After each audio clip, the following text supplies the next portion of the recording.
Hi friends, welcome back. ನೋಡಿ, ಇದೆಲ್ಲ ನಮ್ಮ ಜೋಳ ತೋಟ ಹೇಗಿದೆ ಅಂತ. ಅಷ್ಟೊಂದೇನೋ ಚೆನ್ನಾಗಿಲ್ಲ, ಮೊಣಕಾಲು ಎತ್ತರ ಇದೆ. ನೋಡ್ಬೋದು ಯಾವ ಹೈಟಿಗೆ ಬರ್ತಾಯಿದೆ ಅಂತ. ಇಲ್ಲಿಂದ ಇದು ಸೆಕೆಂಡ್ ಬ್ಯಾಚು, ಅದು ಕೆಳಗಡೆ ಇರೋದು ಥರ್ಡ್ ಬ್ಯಾಚು. ಇಲ್ಲಿಂದ ಇಲ್ಲಿವರೆಗೂ ಸೆಕೆಂಡ್ ಬ್ಯಾಚು, ಅದ್ರ ಕೆಳಗಡೆ ಇರೋ ಥರ್ಡ್ ಬ್ಯಾಚು. ಅಂದರೆ ಒಂದು 10-15 ಡೇಸ್ ಗ್ಯಾಪ್ ಬಿಟ್ಟು ಆಗ್ತಿರೋದು. ಅಷ್ಟೊಂದೇನು ಚೆನ್ನಾಗಿಲ್ಲ, ಏನಾದರೂ ಇಂಪ್ರೂವ್ಮೆಂಟ್ ಮಾಡಬೇಕು. ಸ್ವಲ್ಪ ಐಡಿಯಾ ಇದ್ದರೆ ಯಾರಾನ ಹೇಳ್ತೀರಾ? ಐಡಿಯಾ ಇದ್ದರೆ ತಿಳಿಸಿ. ನೋಡಿ, ನೋಡ್ದಂಗೂ ಇದೆ. ಫಸ್ಟ್ ಬ್ಯಾಚ್ ಬಂದ್ಬಿಟ್ಟು ಮೇಲೆ ಇದೆ, ಅದನ್ನು ತೋರಿಸ್ತೀನಿ. ಅದಾಗಲೇ ಫಸ್ಲಿಗೆ ಬಂದಿದ್ದೆ, ಬಿಡ್ತಾಯಿದೆ, ನೋಡ್ಬೋದು. ಇದು ಫಸ್ಟ್ ಬ್ಯಾಚ್.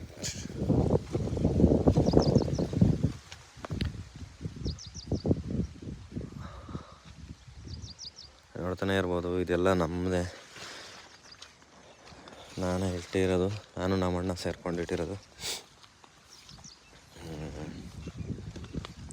ಬೆಳಗ್ಗೆ ವಾಕಿಂಗ್ ಬಂದ್ಬಿಟ್ಟು ಹಾಗೆಯೇ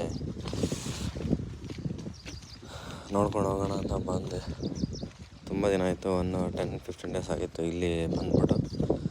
ಹಾಗೆ ನೋಡ್ಕೊಂಡು ಹೋಗೋಣ ಅಂತ ಬಂದುಬಿಟ್ಟಿದ್ದೀನಿ. ನೋಡ್ತಾ ಇದ್ದೀರಾ, ಸರಿ ಗೊತ್ತಾಗುತ್ತೆ.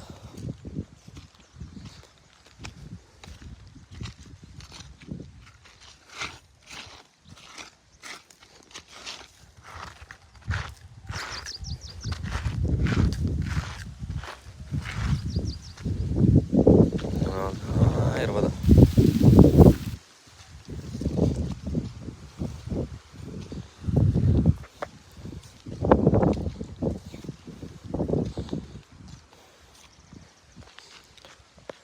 ನೋಡ್ಬೋದು, ಇದು ಸೆಕೆಂಡ್ ಬ್ಯಾಚು. ನಾನು ತೋರಿಸ್ನಲ್ಲ ಸೆಕೆಂಡ್ ಬ್ಯಾಚ್ ಅಂತ. ಥರ್ಡ್ ಬ್ಯಾಚ್ ಹಿಂಗೆ ಉದ್ದ. ಇನ್ನೊಂದೇನಪ್ಪ ಅಂದರೆ, hi friends, welcome back to my YouTube channel. ನಾನು ಹಾಗೆ ಹೇಳ್ದಂಗೆ ಫಾರ್ಮಿಂಗ್ ಅಂತ ಹೇಳಿದಲ್ಲ. ನೋಡ್ಬೋದು, ಇದು ನಾವಿಟ್ಟಿರೋ ಮೆಕ್ಕೆಜೋಳ ಸ್ವೀಟ್ ಕಾರ್ನ್ ಅಂತಾರೆ. ನೋಡ್ಬೋದು ಹೆಂಗೆ, ಸ್ವಲ್ಪ ಪರವಾಗಿಲ್ಲ. ಲಾಸ್ಟ್ ಟೈಮ್ ಕಂಪೇರ್ ಮಾಡಿದ್ರೆ ಇದು ಪರವಾಗಿಲ್ಲ. ಈಗಾಗಲೇ ಫಸ್ಟ್ ಸ್ಟೇಜಿಗೆ ಬಂದುಬಿಡಿದೆ. ಇದು ಫಸ್ಟ್ ಬ್ಯಾಚು. ಸೆಕೆಂಡ್ ಬ್ಯಾಚು ಕೆಳಗಡೆ. ಅದು ಅದಕ್ಕೂ ಒಂದು 1.5 ಮಂತ್ ಗ್ಯಾಪು. ಏನಕ್ಕಪ್ಪ ಗ್ಯಾಪ್ ಅಂತಂದರೆ, ಎಲ್ಲ ಒಂದೇ ಸತಿ ಮೇಂಟೈನ್ ಮಾಡೋಕ್ಕಾಗಲ್ಲ. ಔಷಧಿಗಳು ಅವು ಹೊಡಿಯೋಕ್ಕೆ ಕೂಲಿ, ಮತ್ತು ಕೂಲಿಯವ್ರಿಗೆ ಕರ್ಸೋದಾಗಲಿ ಏನೇ ಆಗಲಿ ಮಾಡೋದಕ್ಕೆ ಒಂದು ಗ್ಯಾಪ್ ಇರುತ್ತೆ ಅಲ್ವಾ. ಕ್ರಾಪ್ ತೆಗೆಯೋದಕ್ಕಾಗಲಿ, ಒಣಗ್ಸೋಕ್ಕಾಗಲಿ, ಮಾರಾಟ ಮಾಡೋದಕ್ಕಾಗಲಿ ಒಂದು ತಿಂಗಳ ಗ್ಯಾಪ್ ಇರುತ್ತಲ್ಲ. ಸೊ ನಮಗೂ ಸ್ವಲ್ಪ ರೆಸ್ಟ್ ಸಿಗುತ್ತೆ. ಹಾಗೇ ಬೆಳೆಯಲ್ಲಿ ಬಂದಿರೋ ಇದನ್ನು ಸ್ವಲ್ಪ ಇದು ಮಾಡ್ಬೋದು ಅಂತ ಹೇಳ್ಬಿಟ್ಟು ಒಂದು ಸ್ವಲ್ಪ ಗ್ಯಾಪ್ ಇಟ್ಕೊಂಡಿರ್ತೀವಿ. ನಾನೇ ಅಂತಲ್ಲ, ಎಲ್ಲ ರೈತರು ಹೀಗೆ ಮಾಡೋದು. ಕೆಲವೊಬ್ಬರು ಏನು ಮಾಡ್ತಾರೆ, ಎಲ್ಲ ಒಂದೇ ಸತಿ ಬರಲಿ ಅಂತ ಹೇಳ್ಬಿಟ್ಟು ತಗೊತಾರೆ. ಬಟ್ ನಾನಂತೂ ಹಂಗೆ ಮಾಡೋಕ್ಕೋಗಲ್ಲ. ನೋಡ್ಬೋದು, ಇದು ಫಸ್ಟ್ ಬ್ಯಾಚು. ನೋಡಿದಷ್ಟು ಇದೆ ಆ ಕಡೆ. ಇದೆಲ್ಲ ಒಂದು 5-6 ಎಕರೆಯಲ್ಲಿ ಇಟ್ಟಿದ್ದೀನಿ.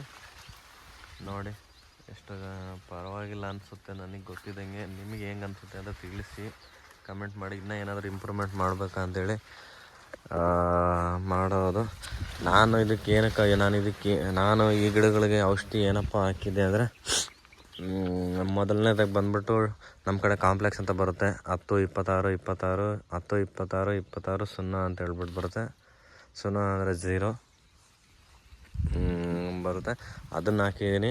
ಪ್ಲಸ್ ಸಾಯಿಲ್ ಮಿಕ್ಸ್ಚರ್ ಅಂತ ಒಂದು ಬರುತ್ತೆ. ಮಿಕ್ಸ್ಚರ್ ಮೀನ್ಸ್ ಎಲ್ಲ ಈಗ ಗೋಡನಲ್ಲಿ ಯೂರಿಯಾ, ಕಾಂಪ್ಲೆಕ್ಸು, DAP ಅದು ಇದು ಎಲ್ಲ ಹಾಳು ಬಿದ್ದಿರುತ್ತೆ. ಆವಾಗ ಏನಾಗುತ್ತೆ, ಪ್ರೋಟೀನ್ಸು, ಗಿಡಕ್ಕೆ ಬೇಕಾಗಿರೋ ಪ್ರೋಟೀನ್ಸು, ನ್ಯೂಟ್ರಿಯೆಂಟ್ಸು, ವಿಟಮಿನ್ಸ್ ಏನೇನು ಬೇಕೋ ಎಲ್ಲ ಒಂದೇ ಪ್ಯಾಕೆಟಲ್ಲಿ ಸಿಗುತ್ತೆ. ಅವನೊಂದು 3 ಮೂಟೆ ಹಾಕಿದ್ದೀನಿ. ಕಾಂಪ್ಲೆಕ್ಸ್ ಒಂದು 4 ಮೂಟೆ ಹಾಕ್ಬಿಟ್ಟು, ಮತ್ತು ಯೂರಿಯಾ ಅಂತ ಬರುತ್ತೆ NAP, ಅದನ್ನೊಂದು 4 ಮೂಟೆ ಹಾಕಿದ್ದೀನಿ. ಒಟ್ಟು ಈ 2 ಎಕರೆ ಈಗೊಂದು 2 ಎಕರೆ ಇದೆ. ಈ 2 ಎಕರೆ ಜೋಳಕ್ಕೆ ಒಂದು 8 ಮೂಟೆ ಗೊಬ್ಬರ ಹಾಕಿದ್ದೀನಿ. ಮತ್ತು ವಾರಕ್ಕೆ ಒಂದು ಸತಿ ಒಂದು ಯೂರಿಯಾ ಪ್ಯಾಕೆಟ್ ಬಿಡ್ತಿರ್ತೀವಿ. ಯಾಕಂದರೆ ಗಿಡ ಚೆನ್ನಾಗಿ ಬೆಳೀಲಿ ಅಂತ ಹೇಳ್ಬಿಟ್ಟು ಬಿಡ್ತೀವಿ. ಅಮ್ಮಮ್ಮ ಅಂದರೆ ಇದಕ್ಕೆ ಎಷ್ಟಪ್ಪ ಖರ್ಚಾಗಿರ್ಬೋದು ಅಂತ ನೀವೇನ ಕೇಳಿದೆ, ಎಷ್ಟು ಖರ್ಚಾಗಿದೆ ಅಂತೇಳಿ ನನಗೆ ತಿಳಿಸಿ. ನಮ್ಮ ಕಡೆ ಯೂರಿಯಾ ಪ್ಯಾಕೆಟ್ ಬಂದುಬಿಟ್ಟು ಒಂದು ಯೂರಿಯಾ ಪ್ಯಾಕೆಟ್ ಬಂದುಬಿಟ್ಟು 270 ರೂಪಾಯಿ ಇದೆ, 270 ರುಪೀಸು. ಇನ್ನು ಕಾಂಪ್ಲೆಕ್ಸ್ ಬಂದುಬಿಟ್ಟು 1300 ಇದೆ. ಮಿಕ್ಸ್ಚರ್ ಬಂದುಬಿಟ್ಟು 700 ರುಪೀಸ್ ಇದೆ. ನಾನು ಆ ಥರ ಮಿಕ್ಸ್ಚರ್ಸ್ ಎಲ್ಲ ಬಂದುಬಿಟ್ಟು ಒಂದೇ ಸರ್ತಿ ಇದಕ್ಕೆ 20,000 ರೂಪಾಯಿ 15,000 ರೂಪಾಯಿ ಗೊಬ್ಬರ ಹಾಕಿದ್ದೀನಿ. ಈ ಫಸ್ಟ್ ಬ್ಯಾಚ್ ಸ್ವೀಟ್ ಕಾರ್ನ್ ಏನಿದೆ ಅದಕ್ಕೆ ಹಾಕಿದ್ದೀನಿ. ಪರವಾಗಿಲ್ಲ, ಅದೊಂದು ಹಾಕಿದ್ರೆ ಸಾಕಾ ಅಂತ ಕೇಳ್ಬೋದು. ಅಂದರೆ ಸಾಯಿಲ್ ಫರ್ಟಿಲೈಸ್ ಆಗೋದಕ್ಕೆ ಅದೊಂದು ಸಾಕು. ಫಸ್ಟ್ ಪ್ರಿಫರೆನ್ಸ್ ಏನಕ್ಕಪ್ಪ ಅಂದರೆ ಕ್ಯಾಟಲ್ ಫರ್ಟಿಲೈಸರೇ ಎಲ್ಲದಕ್ಕೂ ಒಳ್ಳೆಯದು. ಬಟ್ ನಮ್ಮ ಹತ್ರ ಕ್ಯಾಟಲ್ ಈಗಿರೋ ಬಂದಿರೋದ್ರಿಂದ ಇದು ಗೊಬ್ಬರ ಹೊಡೆದಿದ್ದಿಲ್ಲ, ದನದ ಗೊಬ್ಬರ ಹಸು ಗೊಬ್ಬರ ಹೊಡೆದಿದ್ದಿಲ್ಲ. ಹಾಗಾಗ್ಬಿಟ್ಟು ನಮಗೆ ಬೇರೆ ಆಪ್ಷನ್ ಇಲ್ಲ. ಹಂಗಾಗ್ಬಿಟ್ಟು ನಾನು ಔಷಧಿಗಳು ಹಾಕ್ತೀನಿ. ಈಗ ಆರ್ಗ್ಯಾನಿಕ್ ಫರ್ಟಿಲೈಸರ್ಸ್ ಹಾಕ್ತೀನಿ. ಅದಕ್ಕೋಸ್ಕರ ತೋಟ ಈಗ ಬಂದೆ. ಮೊದಲು ಈ ತೋಟ ಹೀಗಿದ್ದಿಲ್ಲ, ನೋಡೋಕೆ ಆಗ್ತಿದ್ದಿಲ್ಲ. ನನಗೆ ಒಂಥರ ಬೇಜಾರಾಗ್ಬಿಡೋದು, ಬರ್ತಾನೆ ಇದ್ದಿದ್ದಿಲ್ಲ. ಈಗ ಪರವಾಗಿಲ್ಲ. ಇದೇನಪ್ಪ ಕಲಿಸಿದೀಯಾ ಅಂತಂದರೆ, ಇದು ಬಂದ್ಬಿಟ್ಟು ಸುಳಿ ರೋಗ ಅಂತಾರೆ. ಸುಳಿ ರೋಗ ಅಂದರೆ ಯಾವ ಥರ ಇರುತ್ತಪ್ಪ ಅಂದರೆ ತೋರಿಸ್ತೀನಿ. ಗಿಡ ಬೆಳೆಯೋದಕ್ಕೆ ಒಂದು ಹುಳ ಕಟ್ ಮಾಡ್ತಾ ಇರುತ್ತೆ. ಈ ಗಿಡ ಸುಳಿ ಇದೆ ನೋಡಿ, ಈ ಥರ ಇರುತ್ತೆ ನೋಡಿ. ಇದ್ರೊಳಗಡೆ ಈ ತೂತ ಬೀಳೋದಲ್ಲಿ ಇದರಲ್ಲಿ ಹುಳ ಇರುತ್ತೆ, ಒಂದು ಗ್ರೀನ್ ಕಲರ್ ಹುಳ. ಅದು ಏನು ಮಾಡುತ್ತಪ್ಪ ಅಂದರೆ ತಿಂದುಬಿಡುತ್ತೆ ಗಿಡನ್ನೆಲ್ಲ. ಅಂದರೆ ಗಿಡನ ಬೆಳೆಯೋಕ್ಕೆ ಬಿಡೋಲ್ಲ. ನಾವು ನಮ್ಮ ಹತ್ರ ಮನುಷ್ಯರನ್ನ ಹೆಂಗೆ ಬಿಡೋದಿಲ್ವೋ ಅದೇ ಥರ ಆಗುತ್ತೆ. ನೋಡ್ಬೋದು ಇಲ್ಲಿ ಈ ಥರ ಆಗುತ್ತೆ. ಈ ಥರ ನೋಡಿ, ಇಲ್ಲಿ ಹುಳ ಇಲ್ಲಿದೆ ನೋಡಿ. ಈ ಹುಳ ಏನು ಮಾಡುತ್ತಪ್ಪ ಅಂದರೆ ತಿಂದುಬಿಟ್ಟು ಇದು ಮಾಡ್ತಾ ಇರುತ್ತೆ. ಬರೋ ಗಿಡನೆಲ್ಲ ತಿಂದುಬಿಟ್ಟು ಅದು ಗಿಡನ ಬೆಳೆದಲ್ಲೇ ಮಾಡುತ್ತೆ. ಅದಕ್ಕೋಸ್ಕರ ನಾವು ಅದನ್ನು ಕಲಿಸ್ತೀವಿ. ಅದಕ್ಕೋಸ್ಕರ ಆ ಸುಳಿಗೆ ಹಾಕೋದಕ್ಕೋಸ್ಕರ ಈ ಸುಳಿಗೆ ಹಾಕೋದಕ್ಕೋಸ್ಕರ ನಾವು ಈ ಔಷಧಿನ ಹಾಕ್ತೀವಿ ಒಳಗಡೆ. ಅದ್ರ ಮೇಲೆ ಹಾಕಿದಾಗ ಏನಾಗುತ್ತಪ್ಪ ಅಂದರೆ ಹುಳ ಸತ್ತೋಗುತ್ತೆ, ನಮಗೂ ಸ್ವಲ್ಪ ಇದಾಗುತ್ತೆ. ರೈತನ ಮೊದಲನೇ ಎನಿಮಿ ಯಾರು ಅಂತಂದರೆ ಈ ಹುಳುಗಳೇ, ಇನ್ಸೆಕ್ಟ್ಸೇ. ಕೆಲವೊಂದು ಇನ್ಸೆಕ್ಟ್ಸ್ ಇರ್ತವೆ, ಅದು ಕ್ರಾಪ್ನ ಫರ್ಟಿಲೈಸೇಷನ್ ಮಾಡುತ್ತೆ, ಬೆಳೆನ ಚೆನ್ನಾಗಾಗೋ ಥರ ಮಾಡುತ್ತೆ. ಅದೇ ಥರ ಒಂದು ಚೆನ್ನಾಗಿರೋ ಥರ ಮಾಡಿದ್ರೆ ಇನ್ನು 10 ಕೆಡ್ಸೋವಿರ್ತವೆ. ನಾವು ಏನೂ ಮಾಡೋಕ್ಕಾಗಲ್ಲ, ನಾವು ಕಷ್ಟಪಟ್ಟಿರ್ತೀವಲ್ಲ. ಹಾಗಾಗಿ ಔಷಧಿಗಳೆಲ್ಲ ಹಾಕಬೇಕಾಗುತ್ತೆ, ಹಾಕಲೇಬೇಕಾಗುತ್ತೆ. ಇದನ್ನು ಕಲಿಸ್ಬಿಟ್ಟು ನಾವು ಅವು ಸುಳಿ ಒಳಗಡೆ ಹಾಕಿದಾಗ ಅದೇನಾಗುತ್ತಪ್ಪ ಅಂದರೆ ಹುಳದ ಮೇಲೆ ಬಿದ್ದುಬಿಟ್ಟು ಆ ಹುಳಕ್ಕೆ ಉಸಿರಾಟ ಆದಲೇ ಡೈಜೆಸ್ಟಿವ್ ಸಿಸ್ಟಮ್ ಇದಾಗ್ಬಿಟ್ಟು ಸತ್ತೋಗುತ್ತೆ. ಆಗ ಗಿಡ ಚೆನ್ನಾಗಿ ಬರುತ್ತೆ. ಯಾಕಂದರೆ ಮೇಲ್ಗಡೆ ಈಗ ಮನುಷ್ಯರು ಹಂಗೆ ಅಲ್ವಾ, ಬೆಳೀತಾ ಇರ್ಬೇಕಾದ್ರೆ ಕೆಲವೊಬ್ಬರ ಕಣ್ಣು ದೃಷ್ಟಿ ಚೆನ್ನಾಗಿರಲ್ಲ. ಹಂಗೆ ಆದಾಗ ಏನಾಗುತ್ತಪ್ಪ ಅಂದರೆ ನರದೃಷ್ಟಿ ಅಂತ ನೋಡಿ, ಆ ನರದೃಷ್ಟಿ ಬಿದ್ದರೆ ಕೆಲವರು ಹೀಳಿಗೆ ಆಗಲ್ಲ. ಹಂಗಾಗ್ಬಿಟ್ಟು ಆ ಥರ ಆಗುತ್ತೆ. ಆ ಹುಳ ಏನು ಮಾಡುತ್ತೆ, ಗಿಡನ್ನೆಲ್ಲ ಇದು ಮಾಡುತ್ತೆ. ಈಗ ನೋಡಿ, ಇದಟ್ಟು ಅಲ್ಲೇ 1.5 ಮಂತ್ಸ್ ಆಗಿದೆ. ಈಗ ಫಸಲಿಗೆ ಬಂದಿದೆ, ನೋಡ್ಬೋದು ನೀವು. ಸ್ವಲ್ಪ ಎಲ್ಲ ಕಡೆಯೂ ಆಲ್ಮೋಸ್ಟ್ ಹೀಗೆ ಇದೆ. ಗಿಡ ಚೆನ್ನಾಗಿರೋ ಹತ್ರ ಬೇಗ ಬಂದಿದೆ. ಇನ್ನೂ ಗಿಡ ಪಿಕಪ್ ಆಗೋ ಥರ ಸ್ವಲ್ಪ ಹಾಗೆ ಇದೆ. ನೋಡ್ತಾ ಇರ್ಬೋದು ನೀವು ಆರಾಮಾಗಿ, ಎಷ್ಟು ಪರವಾಗಿಲ್ಲ. ಇಲ್ಲಿ ಒಂದು ಇದು ಕ್ರಾಪು ಈ ಮೇಲ್ಗಡೆ ಇದು ಬಂತಂದರೆ ಆಗೋದು. ಇನ್ನೇನಿದ್ರು ಇದನ್ನು ಕಾಪಾಡ್ಕೊಳೋದಷ್ಟೇ ಇರುತ್ತೆ. ಚಿಕ್ಕ ಮಕ್ಕಳ ಥರ ಕಾಪಾಡಬೇಕಾಗುತ್ತೆ ನಾವು. ಹಂದಿಗಳು ಬರ್ತವೆ, ಕರಡಿಗಳು ಬರ್ತವೆ, ಎಲ್ಲ ಬರ್ತವೆ. ಅವಾಗ ಏನು ಮಾಡಬೇಕಾಗುತ್ತೆ, ನಾವು ಕಾಪಾಡ್ಕೋಬೇಕಾಗುತ್ತೆ. ನೀಟಾಗಿ ಕಾಪಾಡಿಲ್ಲಪ್ಪ ಅಂದರೆ ನಮಗೆ ಇಟ್ಟಿರೋ ಫಸಲು ಬರಲ್ಲ, ಸೋರ್ಸ್ ಆಫ್ ಇನ್ಕಮ್ ಇರೋಲ್ಲ. ನಾವು ಬಂದ್ಬಿಟ್ಟು ಸೋರ್ಸ್ ಆಫ್ ಇನ್ಕಮ್ನ ಇದ್ರ ಮೇಲೆ ಡಿಪೆಂಡ್ ಮಾಡ್ಕೊಂಡಿರ್ತೀವಿ. ನೋಡ್ಬೋದು ಇಲ್ಲೂ ಪರವಾಗಿಲ್ಲ. ಇದು ಫಸ್ಟ್ ಬ್ಯಾಚು, ಇದೆಲ್ಲ ಫಸ್ಟ್ ಬ್ಯಾಚು. ಇದೇನು ಕಾಣ್ತಿದೆ ಇದೆಲ್ಲ ಫಸ್ಟ್ ಬ್ಯಾಚು. ಇನ್ನು ಸೆಕೆಂಡ್ ಬ್ಯಾಚು ಅಂತ ಬಂದರೆ ಅದನ್ನು ಚಿಕ್ಕ ಗಿಡಗಳು, ಚಿಕ್ಕ ಪುಟಾಣಿ ಗಿಡಗಳು ಇನ್ನು ಇಷ್ಟು ಒಂದು 15-20 ದಿನ ಆಗಿದೆ ನೋಡ್ಬೋದು. ಇದೆಲ್ಲ ಸೆಕೆಂಡ್ ಬ್ಯಾಚು. ಇದರಲ್ಲಿ ಥರ್ಡ್ ಬ್ಯಾಚ್ ಇದೆ. ಥರ್ಡ್ ಬ್ಯಾಚು ತೋರಿಸ್ತೀನಿ ಅದು ಹೇಗೆ ಅಂತ. ಇದೆಲ್ಲ ಸೆಕೆಂಡ್ ಬ್ಯಾಚು. ಇದು ಅವಾಗ ಸ್ವಲ್ಪ ದೊಡ್ಡ ಶಾರ್ಟೇಜ್ ಬಂದ್ಬಿಟ್ಟು, ಮನೆ ಶಾರ್ಟೇಜ್ ಬಂದ್ಬಿಟ್ಟು ಹಿಂಗೆ ಇಷ್ಟೊಂದು ಗ್ಯಾಪ್ ಬಿಟ್ಟಾಗಿದೆ. ಇದು ಬಂದ್ಬಿಟ್ಟು 6 ಅಡಿಗೆ 6 ಫೀಟ್ಗೆ ಒಂದೊಂದು ಹಾಕಿದ್ದೀವಿ. ಇನ್ನು ಮೇಲ್ಗಡೆದು 3 ಫೀಟ್ಸ್ಗೊಂದು. ಇದೆಲ್ಲ 6 ಫೀಟ್ ನೋಡಿ. 1 2 3 ಫೀಟ್ಸ್. 3 ಅಂದರೆ 3 to the 6 ನೋಡ್ಬೋದು. ಇದು ಸೆಕೆಂಡ್ ಬ್ಯಾಚ್. ಇದೆಲ್ಲ ಸೆಕೆಂಡ್ ಬ್ಯಾಚು. ಇನ್ನು ಕೇಳೋದಾದರೆ ಕೆಳಗಡೆ ನಮ್ಮದೇ ಅದು ಏನೋ ಇಟ್ಕೊಂಡಿದ್ದಾರೆ. ಇದೆಲ್ಲ ಸೆಕೆಂಡ್ ಬ್ಯಾಚ್ ಇದೆ.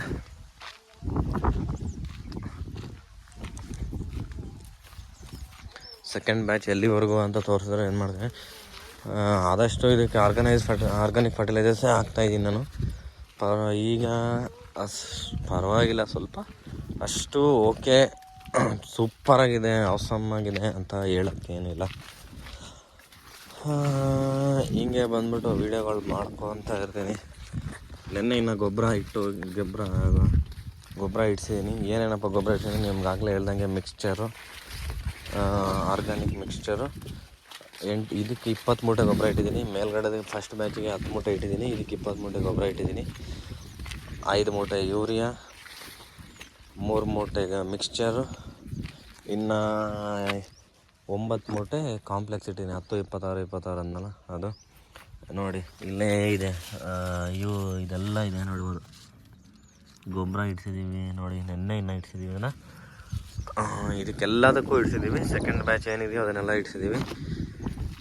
ಈ ಕಡೆನೂ ಇದೆ ನೋಡ್ಬೋದು. ಸೆಕೆಂಡ್ ಬ್ಯಾಚ್ ಎಲ್ಲಿವರೆಗೂ ಇದೆ ಅಂದರೆ ಆ್ಯಕ್ಚುಲಿ ಇಲ್ಲಿ 3 ಬ್ಯಾಚ್ ಇದೆ.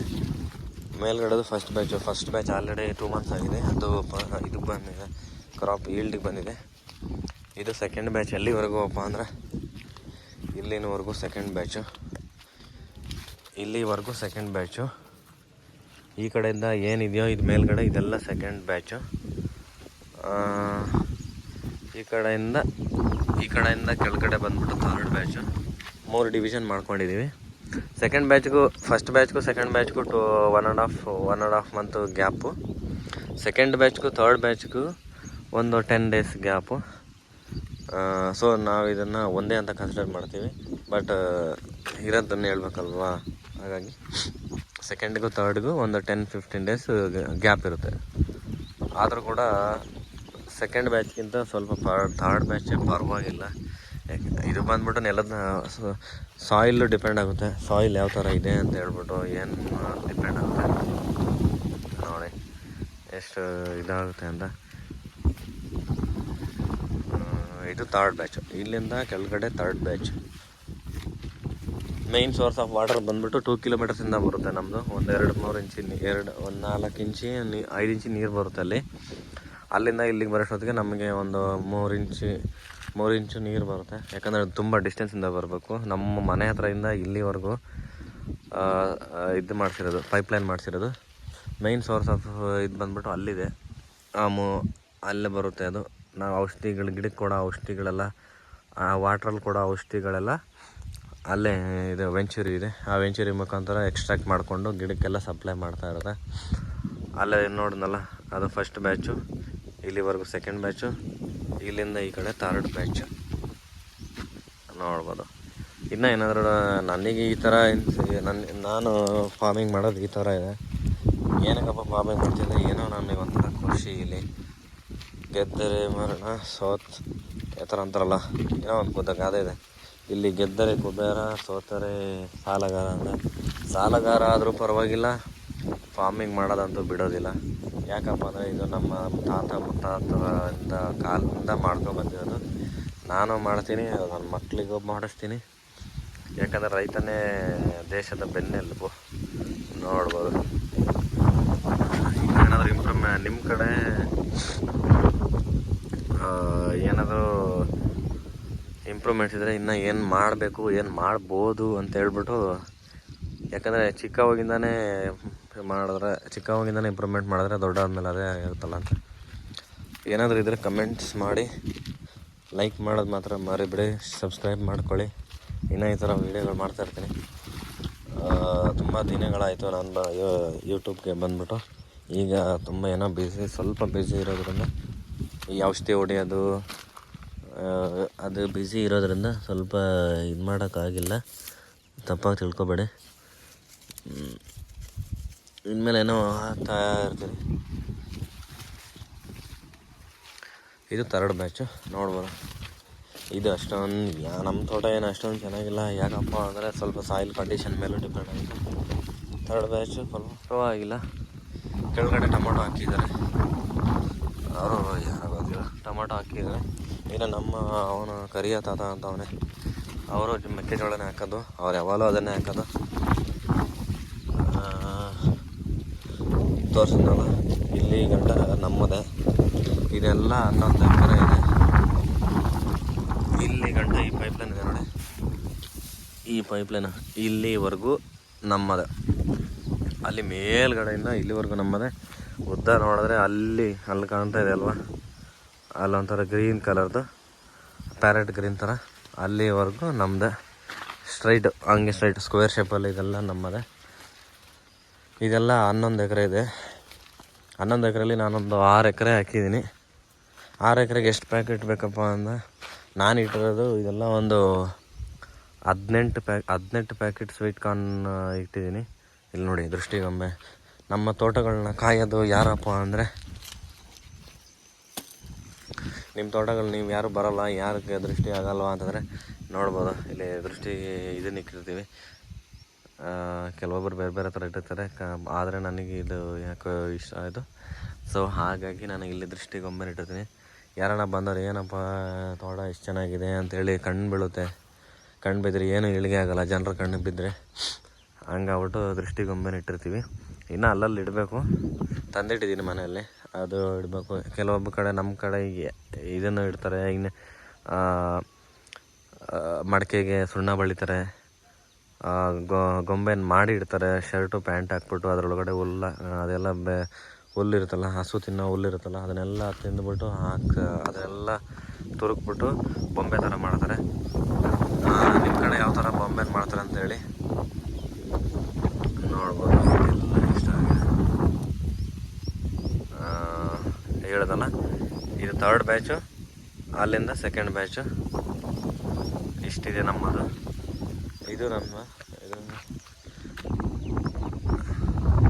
ಇದು ಬೇರೆಯವ್ರದ್ದು, ನಮ್ಮ ಹೊಲದ ಪಕ್ಕ ಮಾವವ್ರದ್ದು. ಯಾಕಂದರೆ ಇಲ್ಲಿವರೆಗೂ ನಮ್ಮದು ಬಾರ್ಡ್ರ್, ಈ ಕಡೆಯಿಂದ ಅವ್ರದ್ದು ಕೆಳಗಡೆ. ಇದು ಎಲ್ಲ ಒಂದು 25-30 ಎಕರೆ ಜಾಮೀನಿದೆ. ಇವ್ರದ್ದೆಲ್ಲ ಒಂದೇ ಕಡೆನೇ ಇದೆ, ಅಲ್ಲಲ್ಲ. ನಮ್ದು ಏನು ಮಾಡೋದಂದ್ರೆ, ನಮ್ಮದು ಅಲ್ಲೊಂದು ಇದೆ. ಯಾಕಂದ್ರೆ ನಮ್ಮ ತಾತ ಅವ್ರು ಹಂಗೆ ಡಿವೈಡ್ ಮಾಡಿದ್ದಾರೆ. ಎಲ್ಲ ಕಡೆನೂ ಇರಲಿ ಅಂತ ಹೇಳ್ಬಿಟ್ಟು, ಒಂದೇ ಕಡೆ ಇದ್ದರೆ ಚೆನ್ನಾಗಿರೋಣ ಅಂತ ಹೇಳ್ಬಿಟ್ಟು ಎಲ್ಲ ಕಡೆನೂ ಇರಲಿ ಅಂತ ಡಿವೈಡ್ ಮಾಡಿದ್ರೆ, ಸದ್ಯಕ್ಕೆ ಇದು 11 ಎಕರೆ ಇದೆ. ಮನೆ ಹತ್ರ ಅದೊಂದು 3 ಎಕರೆ ಇದೆ, ಬೇರೆ ಕಡೆ ಒಂದು 7 ಎಕರೆ ಇದೆ, ಇನ್ನೊಂದು ಕಡೆ ಒಂದು 3/4 ಎಕರೆ ಇದೆ, ಇನ್ನೂ ಒಂದು ಕಡೆ ಒಂದು 1.5-2 ಎಕರೆ ಹತ್ರ ಇರ್ಬೋದು, ಅಷ್ಟಿದೆ. ನೋಡ್ಬೋದು. ಇಷ್ಟು ಮೆಕ್ಕೆಜೋಳ ಸ್ವೀಟ್ ಕಾರ್ನಿಂದು ಬೆಳೆದು